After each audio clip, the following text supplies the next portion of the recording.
La parodontite est une maladie qui s'attaque au tissu de support de la dent. Cette maladie résulte de l'accumulation de tartre et de bactéries dans la crevasse gingivale.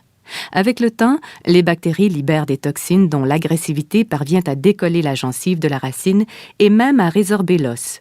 À la longue, les tissus environnants deviennent si endommagés que la solidité de la dent est compromise, pouvant même conduire jusqu'à sa chute. Plusieurs facteurs prédisposent à cette infection. Le tabagisme, de mauvaises habitudes alimentaires, un problème relié au système immunitaire et une mauvaise hygiène dentaire sont de bons exemples. Nous savons que 24 heures suffisent aux bactéries contenues dans la salive pour former cette pellicule très structurée que constitue la plaque dentaire. La plaque dentaire joue un rôle déterminant dans la parodontite. Sans elle, la maladie n'existerait pas. Le calcium et le phosphore présents dans la salive viennent s'y adhérer. Voilà comment se forme une couche de tartre. Attaché solidement, il est alors trop tard pour le déloger avec la brosse à dents ou la soie dentaire. Seuls les instruments de l'hygiéniste dentaire peuvent détartrer les dents. Si aucun détartrage n'est fait, les toxines libérées par les bactéries agiront de façon destructive. On parle maintenant de parodontite. Les dommages causés par cette maladie pourraient s'étendre à bien d'autres parties du corps.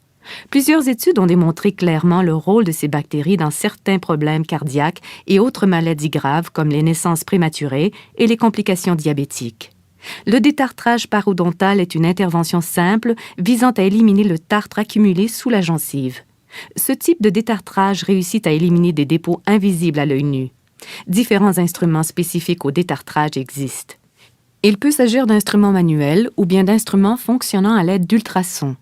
Parfois, les dépôts à enlever sont attachés si profondément qu'une approche chirurgicale peut être nécessaire.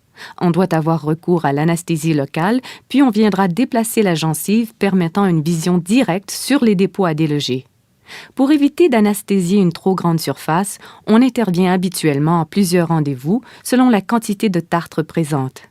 À la suite d'un tel traitement, il est important que les suivis de détartrage soient effectués selon les recommandations de votre dentiste.